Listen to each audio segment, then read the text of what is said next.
అందరికీ నమస్కారము. శ్రీ రాజరాజేశ్వరి జ్యోతిష్యలయం, నెహ్రూ నగర్, నందిగామ. నా పేరు దుర్గా మల్లేశ్వరరావు సిద్ధాంతిని.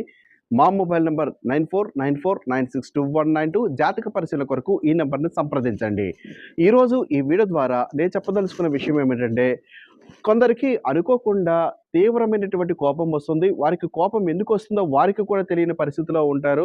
ఎంతమంది వచ్చినా కూడా వారిని వాదిస్తూ ఉంటారు. మూర్ఖంగా ప్రవర్తిస్తూ ఉంటారు. అది కుటుంబంలో అందరికీ ఉంటుందని చెప్పడం కష్టము అయినప్పటికీ కూడా 100 కుటుంబాలలో ఒక కుటుంబానికైనా గానీ ఇటువంటి బాధ ఉండడానికి అవకాశం ఉంటుంది. కాబట్టి ఈ కోపం ఎందుకొస్తుందో తెలుసుకునే క్రమంలో జాతక పరిశీలన చేపించుకోవడం కూడా మంచిది. ఒక్కొక్కసారి వారి యొక్క గ్రహంలో ఉన్నటువంటి పరిస్థితులు, లేకపోతే వాళ్ళ జాతకంలో ఉన్నటువంటి వివిధ రకాల గోచార విషయములు కానీ, గ్రహ పరిస్థితులు కానీ, ఈ గ్రహాలకు ఉన్నటువంటి అనుబంధం కానీ, మిత్ర శత్రుత్వాలు కానీ, దశ అంతర్దశలు కానీ, ఇటువంటి ప్రభావితమై అయ్యే విధంగా చేయడానికి అవకాశం ఉంటుంది. కాబట్టి వారు వ్యక్తిగతంగా జాతక పరిశీలన చేపించుకొని, తగు పరిష్కారాలు చేపించుకోవాలి అనుకున్న వారు మా మొబైల్ నంబర్ 9494962192ని సంప్రదించండి.